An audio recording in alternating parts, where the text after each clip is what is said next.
You recently discovered that your father, whom you never knew, is actually a crime fighter with no free time, and he is unaware that you are his son. In order to talk to him, you become a villain. Most cops worship at the altar of the Shriek, and those of us who don't are careful to keep it to ourselves. Don't get me wrong, if they had to, they'd arrest him on sight. That is, while on sight of people bound to make a fuss if they see an Leo asking him for his autograph.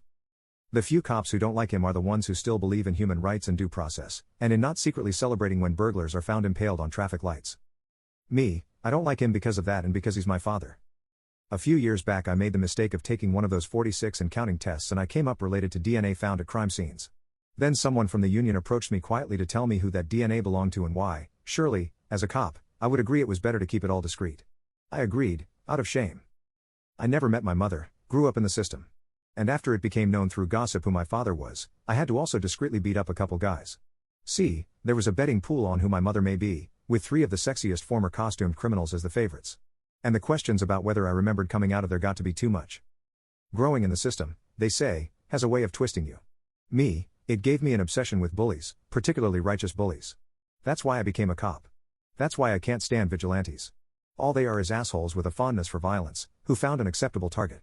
I do see the irony, I want to squash that irony. I shouldn't be in pursuit right now. The orders may be to capture the Shriek, but status quo is to not run too fast and find something else with which to get busy. It's not just that the Shriek is scary, it's that he cleans the city the way the Force wish they could, were it not for all those damn human rights and laws and freedoms.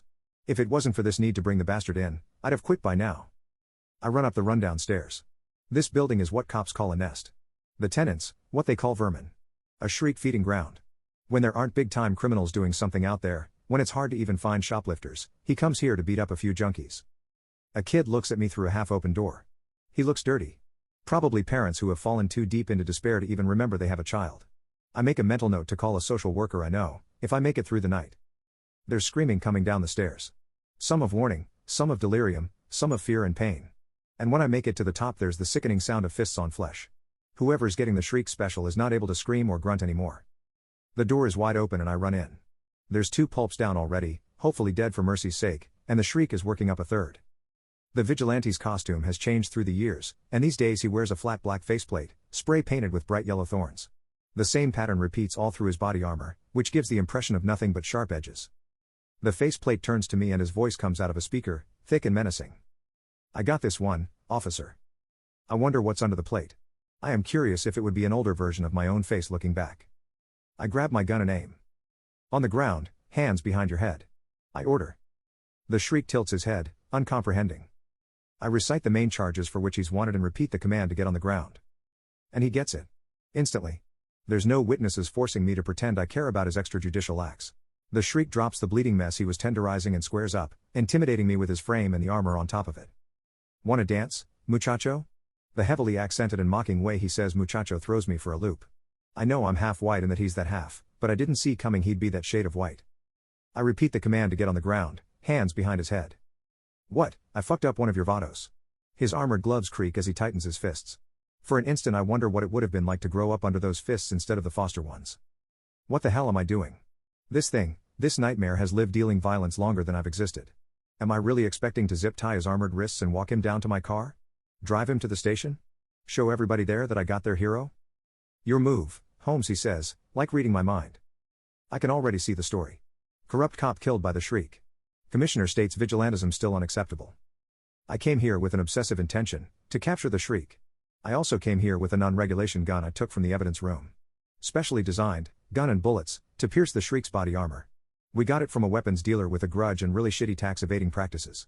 I told myself it was only for a desperate situation, but I hadn't wanted to see that it was desperate from the get-go. I repeat the command, count to 10, then I shoot. One of the bullets went through the faceplate, cracking it. The rest also delivered, going clean through his center of mass. I can't help myself. With shaking hands I pull off his faceplate. I don't know what I was expecting. I guess if you look long enough you could say I look like him. I have his nose, but softer. I have his eyes but wider apart. I don't have the hole on his right cheek where the bullet went in. Everything dawns on me all at once and I throw up right besides the Shriek's corpse. There goes a bunch of evidence. But who cares at this point? I went down the path to becoming him before I knew I was doing it. I wonder if he'd be proud now. I walked down the stairs hearing whispering, people beginning to wonder what the fuck happened, if the Shriek had his full and went home, and they can come out of hiding. Outside the building I remember to call that social worker. More evidence linking me to this mess. I drive to a few blocks from my place and drop the patrol car. Walk the rest of the way, get a bag and the few things I need or care about, get in my personal car and drive away. There will be a price on my head in this city before the sun comes up, but it won't be the criminal element setting it.